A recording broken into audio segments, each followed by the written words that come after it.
Okay, boys, cut, please. Kane, I don't think they've got it anymore. They're looking for a new, fresh sound. I know. Hang on, hear me out, okay? How about this? Talking chipmunks who can sing, boring. But girl talking chipmunks who can sing, that's where the money is. Kane, you're a genius.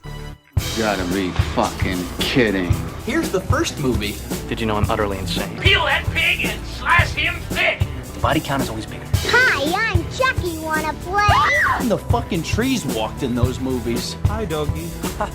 What a story, Mark. The greatest trick the devil ever pulled. It's just like your opinion, man. Life moves pretty fast.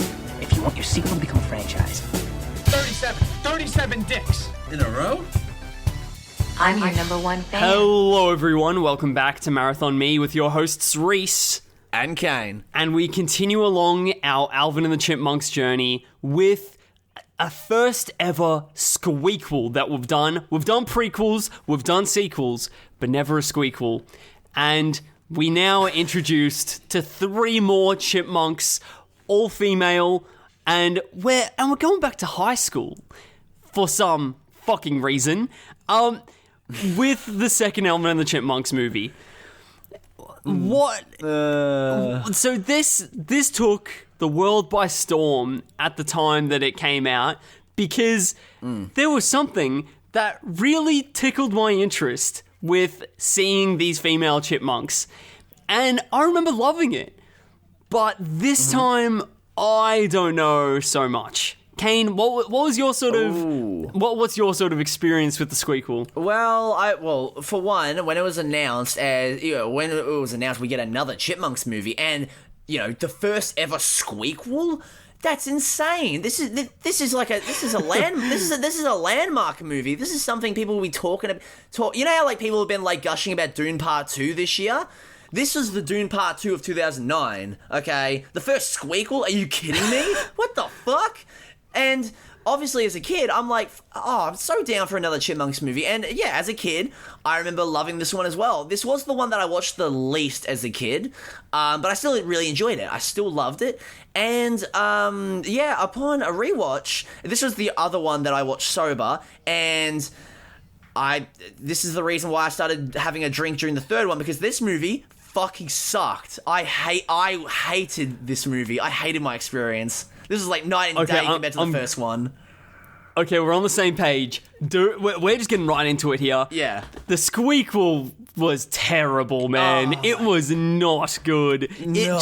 There was something about this that really, really rubbed me the wrong way. And doesn't, from the first Alvin and the Chipmunks movie, maybe there could be something explored here with, they're going to high school. It's a bit of an allegory in them going through puberty, right? Yeah. There could be something interesting to chew on. Yeah. Also, now we've got a female director, Betty Thomas, who has done the Dr. Dolittle live-action movie and the Brady Bunch movie. Is it the Eddie Murphy Dolittle, or is it the Robert Downey Jr. one? The Eddie Murphy Dolittle. Okay, Sorry, okay. should have said. Yeah, I forgot that's okay. that the other one even existed. Everyone tries to. Don't worry. As well as she directed the movie Private Parts, the Howard Stern film. I've never heard of this. I didn't even know Howard Stern was an actor. I thought he was just a podcaster guy. No, as in the biopic on Howard Stern's life. What? That's a... I had no idea this existed. Okay. Yeah, this is sort of a bit of a cult classic from the 90s. Okay, interesting.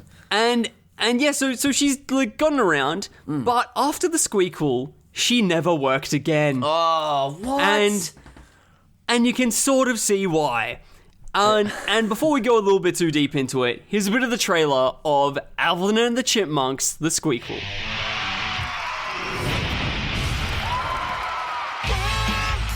The Chipmunks were on top of the world. Alvin, take it easy out there. Sorry, Dave. I can't hear you over the thousands of fans screaming my name. Until it all came crashing down. Dave, look out! We're dead. I'll be fine. I'm just gonna be stuck here for a while. I've made arrangements for you to go to school.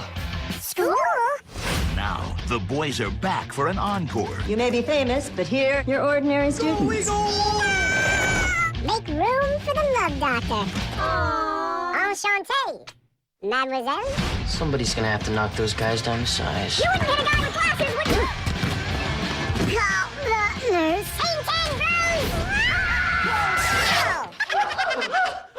This'll be a walk in the park. But someone else is about to steal the show.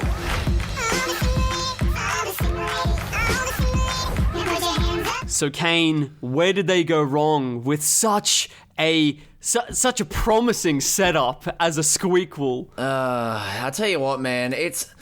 I agree with you that there's just something that just feels off about this movie. Like the first couple of minutes, I don't know. It wasn't hitting the same as. Maybe it's because it didn't open with the iconic scene of the Chipmunks singing "Bad Day." Maybe it's that. I don't know. But there's just something that feels off about this movie, and I think one thing is that I don't give a flying fuck about the Chipmunks going to high school. That it is one of the it could have been interesting, but they play it in the most cliche and nothing fucking trope-filled story I've ever seen. Oh my god! Yes, you were right. And look. I'll give the film this. I'll give it this, that it at least tries to create somewhat of an interesting dynamic with the Chipmunks, creating a rift between Alvin and Simon and Theodore. I think it is interesting that they try to explore it and, how they kind of, because they get along fine as brothers in the first movie, and, creating a rift that could be interesting, all right? That could be interesting, and maybe give a bit more development to, Simon as his own character, Theodore as his own character, Alvin as his own character. It's just not well done at all. It's just done in the most surface level cliche bullshit way. Alvin's too big for his boots. He's with the popular kids, and Simon and Theodore are unpopular. Oh no, Alvin's playing football. They have to save the school music program from being shut down, and blah blah fucking blah. I don't care. The stakes as well don't feel as high as the first movie. You go from a movie of these characters rising to fame and becoming international superstars, and having a bit of critique on the music industry as a whole, and then it's just a cliche high school movie. What? Okay, the stakes, it's just just gone to the bar's been just dropped to the floor. Okay. This script could have been a script for a generic terrible high school movie that then they just implanted the Chipmunks into. Yeah. Oh my god, yeah, completely. Also, so many points in this film also don't make sense. Why are the Chipettes enrolled in high school as well? They're just, their meeting doesn't make any sense. Where the fuck do the Chipettes come from? Oh my god, yeah. Oh my god, it's just full of cliches and it doesn't know what it wants to sort of be about, because it'll sort of it'll touch a little bit on struggling with Alvin being a bit of an egotist and becoming too self-obsessed. Yeah. And then working on the and then Dave is working on the confidence of the other two, but then Dave is barely even in this fucking movie, which there is a big gaping Jason Lee sized hole in this movie as well. Oh my lord, yes. Guys, for the record, while watching this movie, I sent Rhys some Snapchat videos of missing Dave's presence, because you feel that Jason Lee sized hole in this movie that Zachary Levi, try as he might, cannot fill up that hole. He tries and fails. Jason Lee, you are not good, sir. Oh my lord. I know.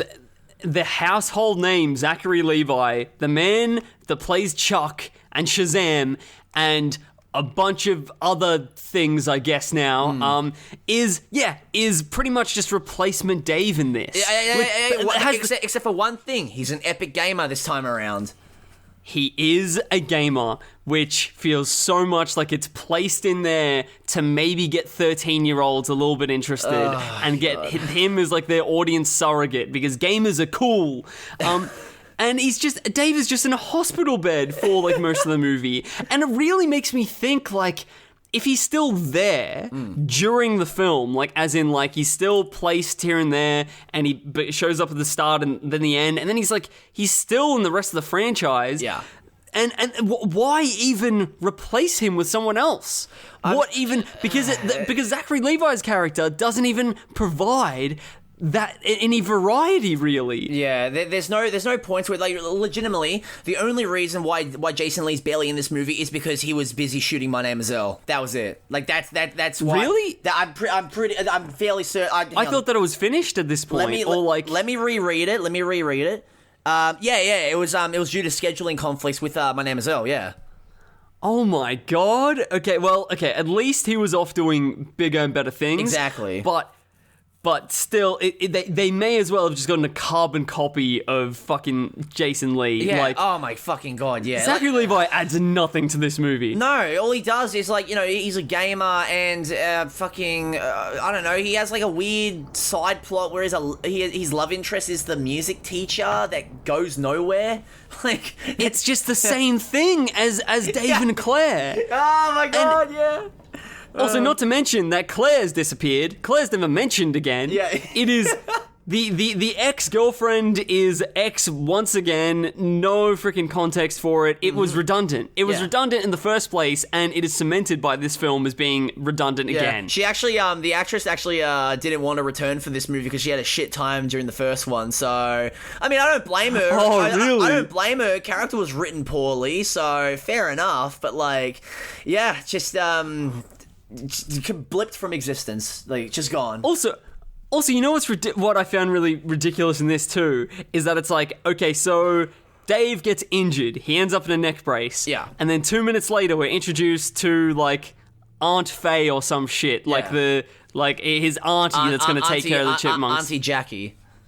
Auntie Jackie. And then she gets injured and ends up in a neck brace. It's been fucking 3 minutes. It's been 3 minutes, and 2 of the adult characters have ended up in neck braces. We never see Auntie Jackie again, so she's fucking dead. She's dead, pretty much. Maybe she does die. Maybe that is the end of Aunt Jackie. That is in my notes where I'm like, oh, she's definitely dead. Like, taking a tumble down the stairs at that age, and she's already in a wheelchair. Yeah, no. In the American healthcare system in 2009, yeah, she's fucking gone. If the injury didn't kill her, the medical bill certainly will. She is bankrupt. She's bankrupt and cannot feed herself anymore, this woman. Yep, she's fucked. And like, man, American movies really love injuring old people. There really is like a big like source of comedy. They love monkeys and injuring old people. Yeah, true. Oh my god, fucking hell. I really found all the musical elements of this movie way more infuriating than in the first. I don't know what it was. Yeah. Maybe it was just maybe I just didn't really like the top hits, like in the top 10 in 2009 in comparison to 2007. Maybe. You know what? We didn't even really touch on, like, a lot of the pop music hits of the first movie. They were fine. They weren't my favorite thing. I really loved the Christmas. I loved the Christmas song, and that was it.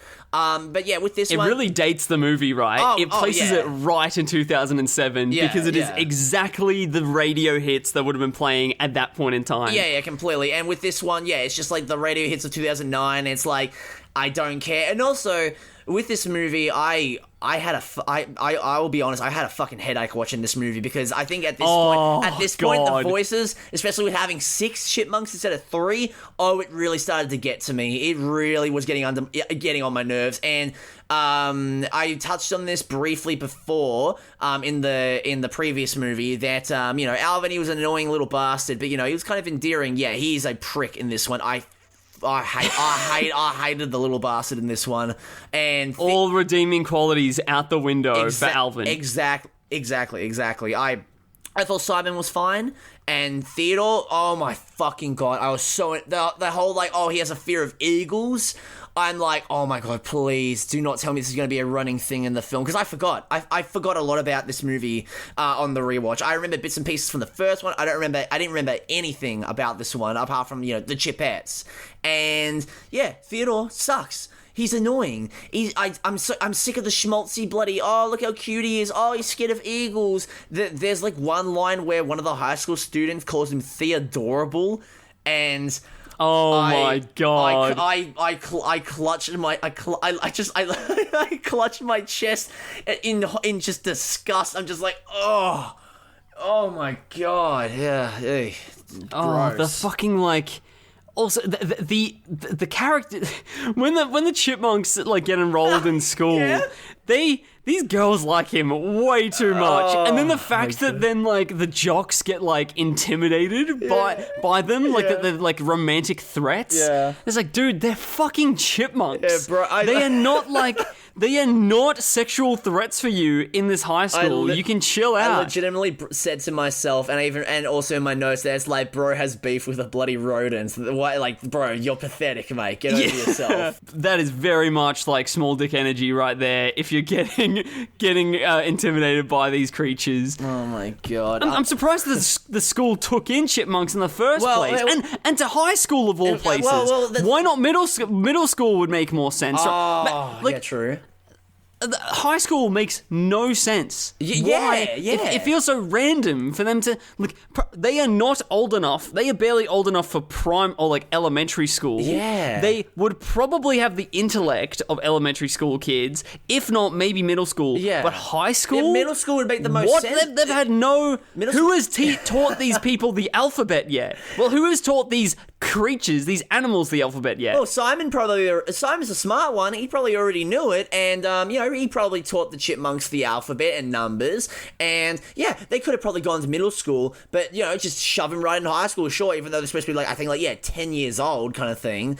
And you know what? I get why they were enrolled in high school, because if you remember, the principal is a huge fan of the chipmunks, which is really fucking creepy. She has a tattoo of them, and it is really creepy. Yeah. It is quite strange. There are hear me out here. Okay. This movie gets a bit weirdly sexual, right? Mm-hmm. There's something, especially with the chipettes. Yeah. They sexualize those chipmunks way more than they should be sexualized. Yeah, it's fucking arguably weird. The right amount of sexualization of these chipmunks, of these children chipmunks, is 0. And it's more than that. It's definitely more than that. Yeah, it's weird. The way that they animate their hips and their dancing. Oh my god, the dancing is. Oh my, I was. This is like the first point where I actually experienced cringe in these movies. I thought I was gonna be cringing throughout the first one. Nope. It took until the chipettes being introduced, and I'm like, oh god, oh no, they're not. The chipettes and their dancing is not good. Is not cool, man. Also, it like.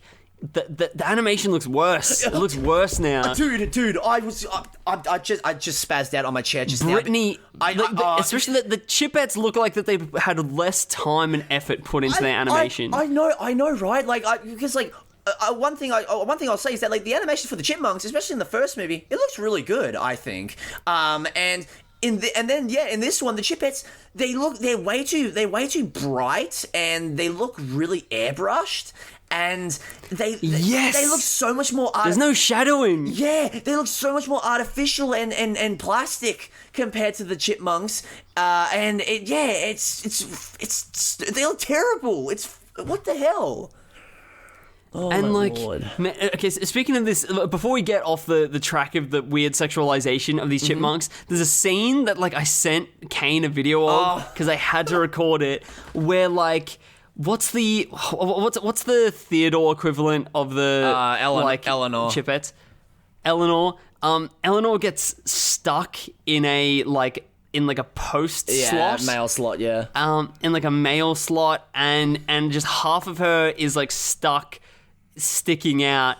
And Ian pulls her out, and without looking, all the noises of like her being like oof, oof, God, don't and him being like, oh yeah, it is not cool, and him being, and I think that she asked like, oh like slip 2 fingers in, or like to the slot to like get her out. Oh my god, there's heaps of weird. I don't remember that. Oh god, there's weird double entendres going on very much in this scene that no way that they were not aware of this when gross.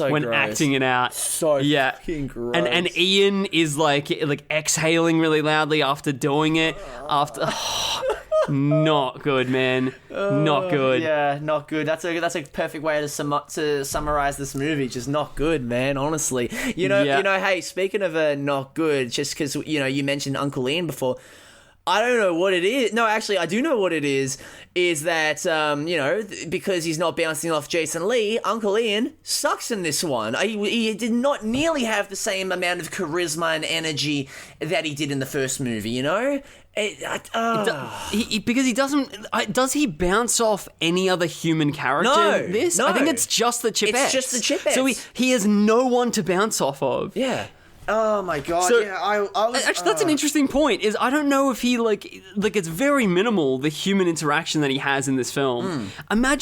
Imagine being an integral character in a movie where you do not interact with a single other actor. Oh god, it's what the fuck? It'd be maddening, bro. Honestly, like it reminds me of like when they were making The Hobbit, Ian McKellen having a mental breakdown because he was acting against nothing because he had to like be in green screens to because he's acting against dwarfs, so he has to be by himself so they can superimpose him later on. It's maddening, honestly. Is it not strange too that Ian is immediately ruined? He's immediately ruined by losing the Chipmunks, and goes to like literally zero. Yeah, and then the Chipettes just get rained upon him. It's and it causes more questions of like, are all the Chipmunks like this? Is it like a universal chipmunk talent to sing?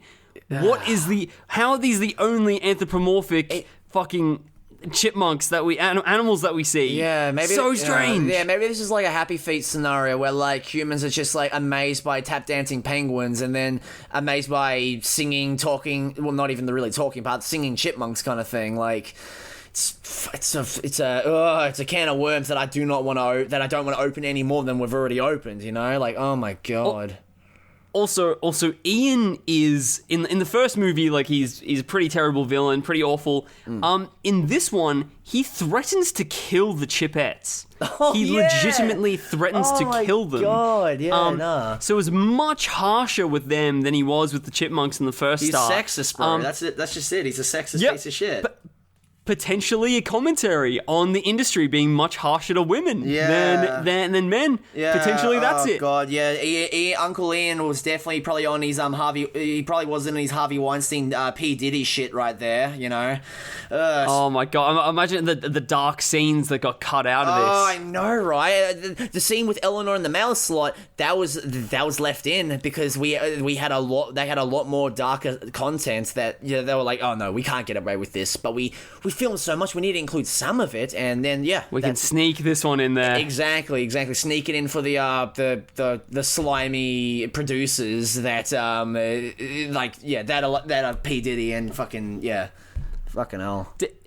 Did you notice in this film that a lot of the establishing shots of like B-roll that's used is super low res?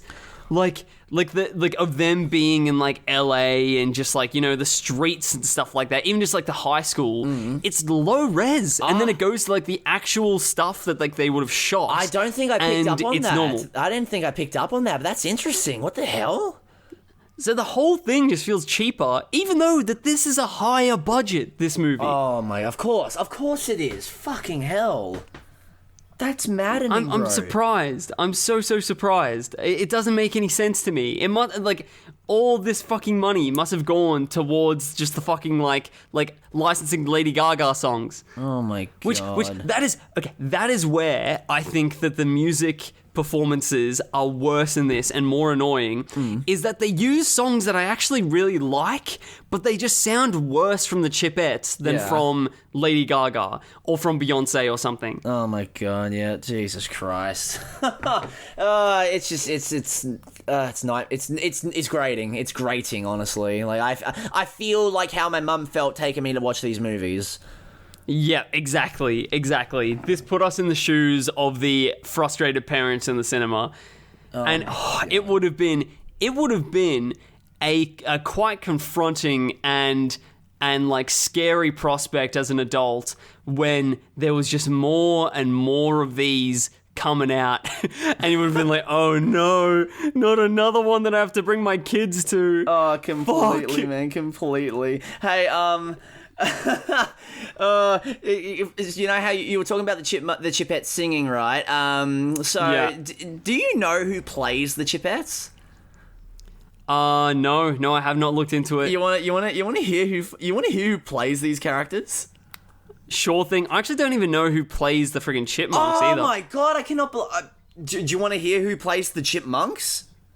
Okay, let's go monks first and then Ets. Okay. So, for the Chipmunks, for Simon, we've got Matthew Gray Goobler. Who the fuck is that? I did my research on him. He hasn't really been in anything of note, except he did apparently appear in The Life Aquatic with Steve Zissou.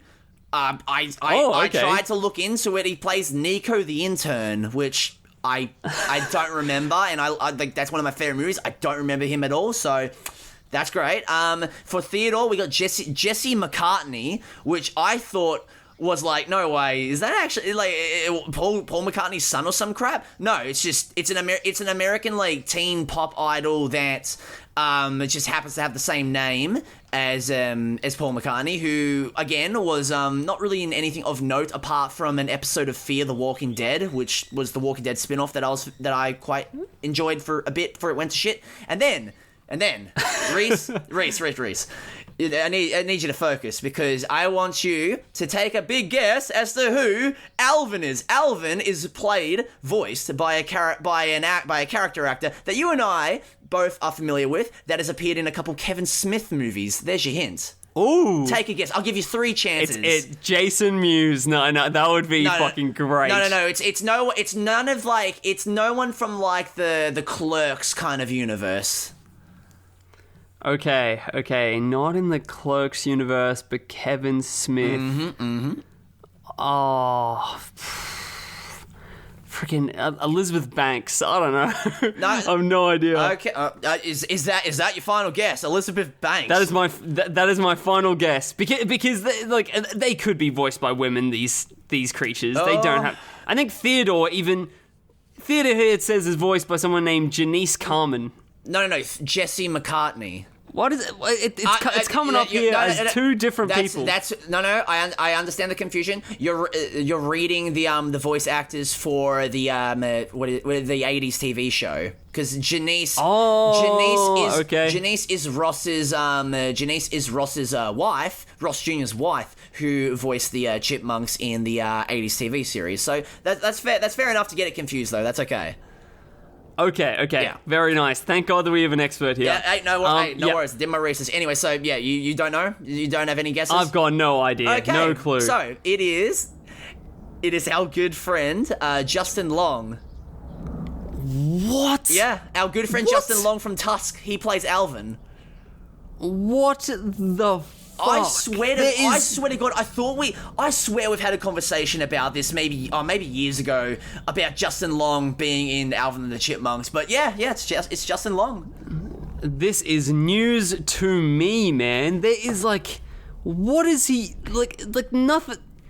I'm gobsmacked. I am gobsmacked. There's nothing else. Nothing else that I have to say. Yeah, no, that's fair enough, man. When I found this shit out years ago, I'm like, what? That is weird. That's strange, man. My God. Anyways, I'll go a bit more quicker for the Chipettes, because we don't really, this is how much do we want to be on this Squeakquel? Yeah, exactly. So for Eleanor, Amy Poehler as Eleanor. What? I know, right? What? With Joy from Inside Out and bloody whatever her name is in Parks and Rec. That is. And my personal favorite role of hers as the girl with Tourette's in Deuce Bigalow, Male Gigolo. Oh my God. Okay, continue on. Okay, so for Brittany, we have Christina Applegate. Are you familiar with her at all? Oh, yes, yeah. Okay, good. Just wanted to make sure. What the fuck? Yeah, I know. And then for Jeanette is Anna Faris. What? I know! Why even... okay, the thing that I find so bizarre about this is that their voices are altered so much that you could just get anyone to voice them. I know, it's weird as man. Get a stranger on the street to voice them and then put the pitch up to what you do for the Chipmunks, and you can barely even detect the difference between their voices anyway. No, not at all. Barely. Not at all. And these are some pretty big actresses from the 2000s, you know? What the fuck?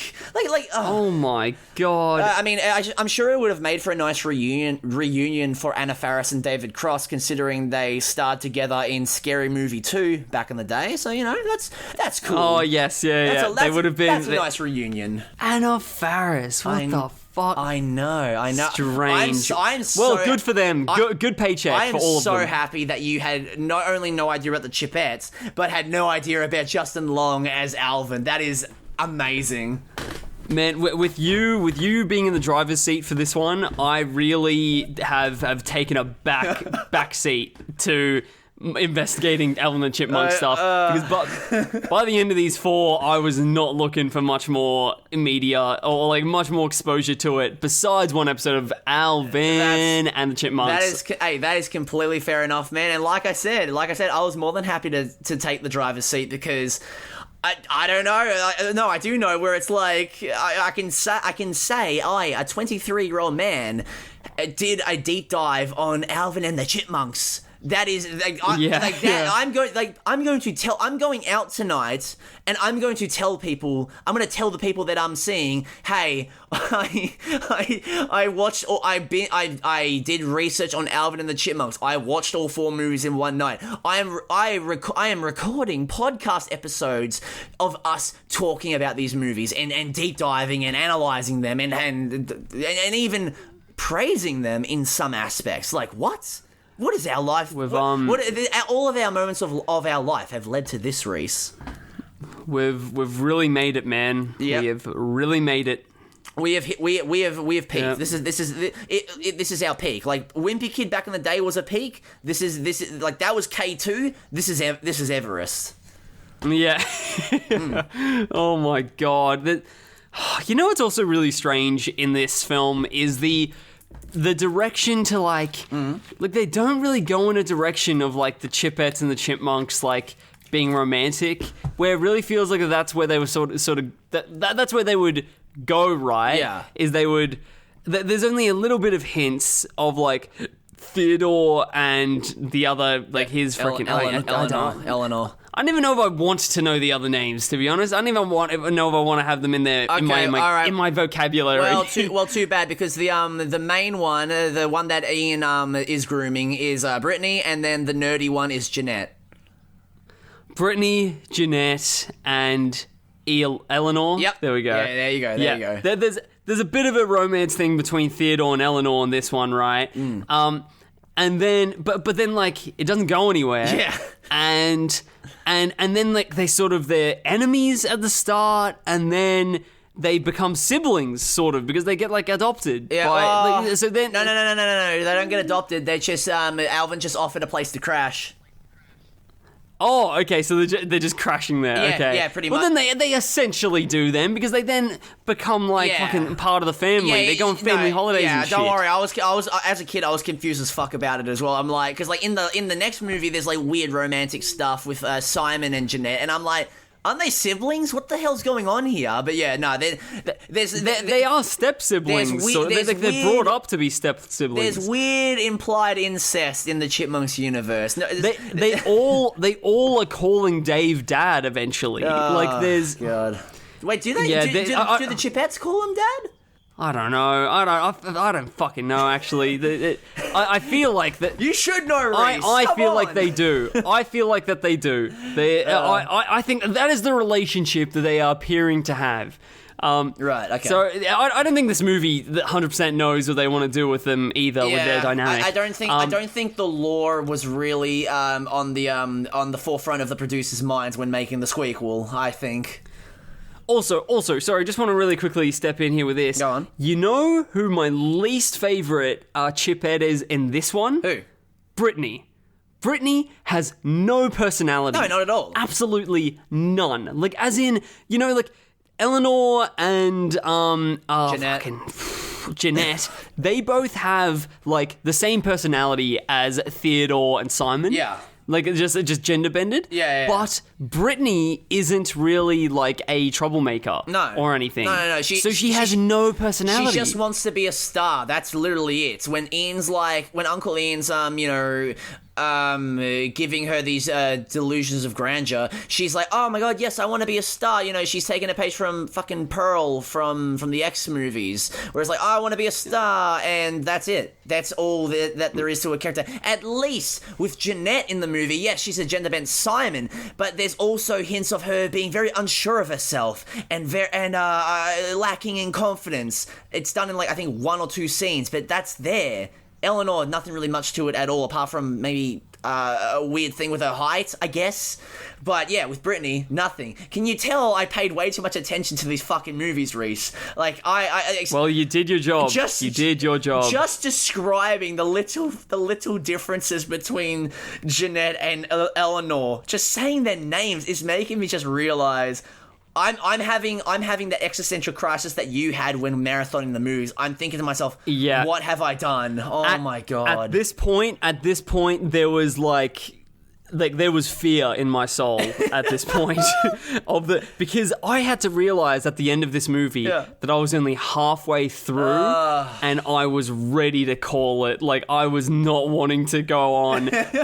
And then, like, this movie comes to its third act, right? And it hasn't been a very enjoyable experience. And then you get fed the same fucking third act as the last movie almost. I know. That Ian locks 3 of the chipmunks in a cage during the only scene at night, which is the biggest musical performance of the movie. That is pretty much like I know that there are some night scenes that aren't this one, but it's like the big night scene. Yeah. It's pretty much the same final act, and I didn't want to see it again because it was the worst part of the first movie. Oh, completely And now, agree. in a worse movie. Oh my god, it's ridiculous. And oh my lord, I don't know if you want to touch on it right now, but like, what the fuck was that cameo? What was that cameo from that? Oh my from god, that gopher? What was that? Do you know what it is? Apparently, it's some character. Hang on, wait. Let me just look at my notes again. I want to make sure I'm fully correct on this. Okay, I just want to make sure I'm fully correct. Okay. You talk. His name, from what I believe, is Diggers. His name is Diggers the Gopher. No. Digger. Just no plural. Oh, okay. It's Digger the Gopher, who is a NASCAR like mascot. Yeah, that's pretty much it. Who starred in there were like little cartoon shows that came before NASCAR like NASCAR broadcasts to try and get younger viewers into NASCAR, called The Adventures of Digger and Friends. So this NASCAR freaking icon makes the strangest, most random cameo in this movie. And it's like, hey guys, how's it going? Sort of thing. What the fuck? Why was that needed? I had no idea that it was a NASCAR mascot. I thought it was like some bit character from maybe the 80s cartoon series or something like that. Like, why? That would have made more sense. I know. I still wouldn't have got it, but at least, it would make more sense than a fucking NASCAR mascot. Like, what? Like, oh my days. And that is the only other animated animal in the entire Chipmunks franchise. Yep. Ridiculous. Insane. What a strange use of this potentially open... Look, you're making the rules of this world, right? You're making the rules of the chipmunk world, and you can introduce whatever characters you want, whatever animals talking and doing whatever, and the only other character that you introduce that isn't a main chipmunk is this NASCAR freaking mascot. Oh, what? It's insane, dude, honestly. Oh my days.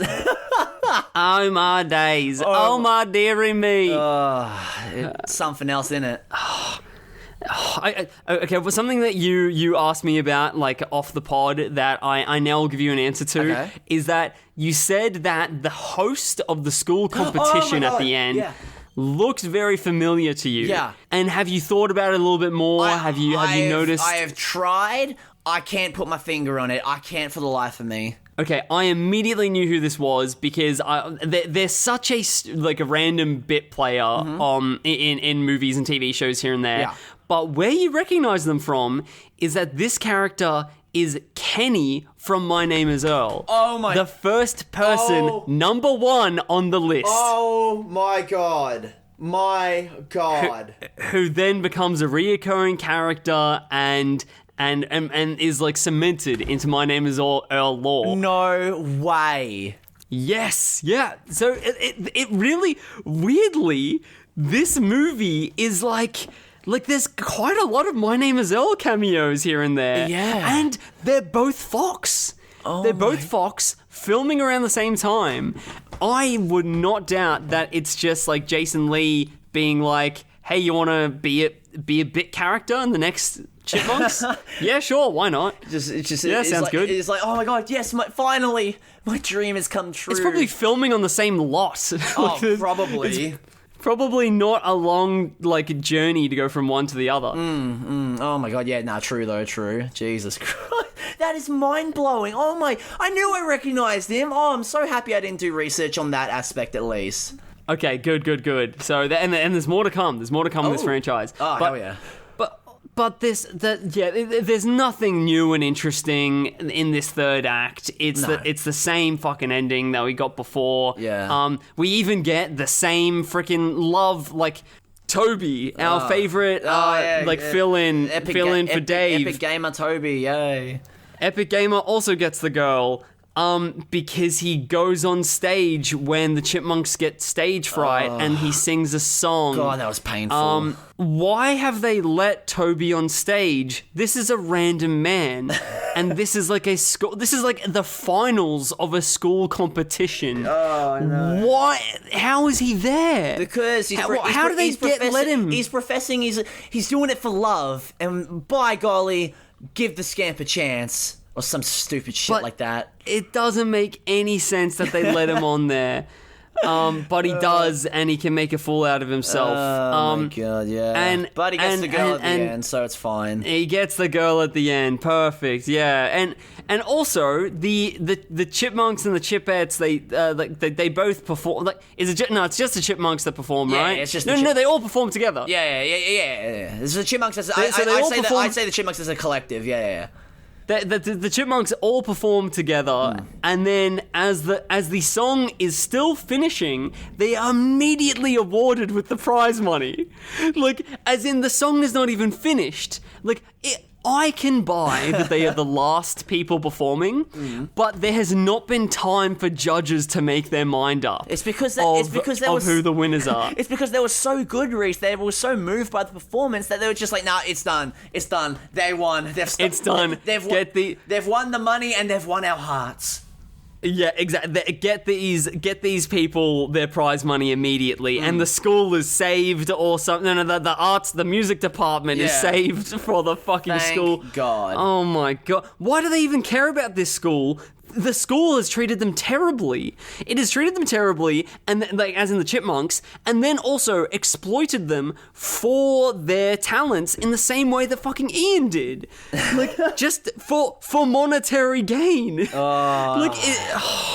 You know what it is? You know what it is, Rhys? It's because, despite the fact that the school that they were just beaten down, treated like shit. By golly, the students need music. They need music to express themselves, and by golly, the Chipmunks, they'll make sure that they have their music department. What is this film? Isn't really about anything. It doesn't really know what it's about. It doesn't get what it's trying to be about. No, it's all over the place. Narratively, it's just all over the fucking place. It's ridiculous. It's like a hangout movie, and then at the end of the movie, as the credits roll, we get photos that play like it's the fucking hangout. They're like it's the fucking Hangover.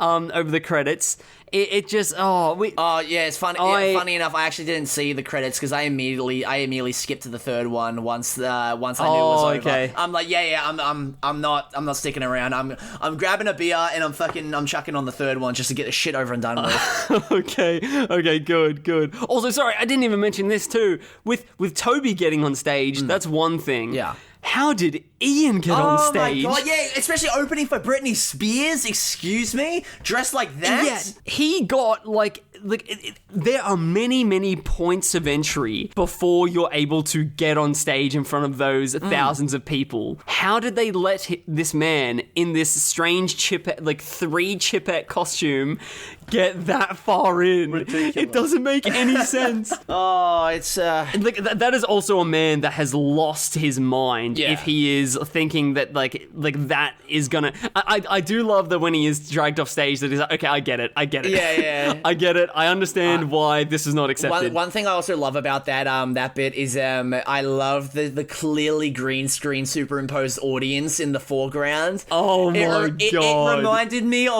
reminded me of 15 Minutes of Fame during the Oasis performance. It reminded me. Oh my god! It was like, but this is like a multi-$100 million movie. I know. It's ridiculous. It's so oh my god, it's so funny. That was one of the few times I actually perked up during the movie because I was angry and bored at the same time. I never want to see this movie again. Yeah, you're very valid in saying that, Rhys. You're preaching to the choir right now. Actually, maybe not even preaching to the choir. Maybe, guys, if you guys want to send us an email about why you love the Squeakquel, please do. All right, well, we would be genuinely interested to know as to why you feel that this is better than we're making it out to be. So please do so. All it did was just fill me with dread and like sadness that I still had 2 more films left. But at least I was excited that I had not seen either of the films coming up. Oh wait. Wait, really? Yep, I had not seen Chipwrecked or The Road Chip. Wow. Okay. So it was all fresh from here on out. It's all uphill from here, guys. Exactly. Well, it already has been a bit of an uphill battle, and we're gonna see what the next chapters have for us. Let us just pray that the third entry is not a complete shipwreck. And don't forget to check out our Facebook page at MarathonMeOfficial, all one word, and our Instagram, MarathonMe_official, to keep up to date on the podcast. And hey, if you want to get into contact with us, email us at marathonmepodc, yes, the letter C, @gmail.com. Like a podcast without the ask.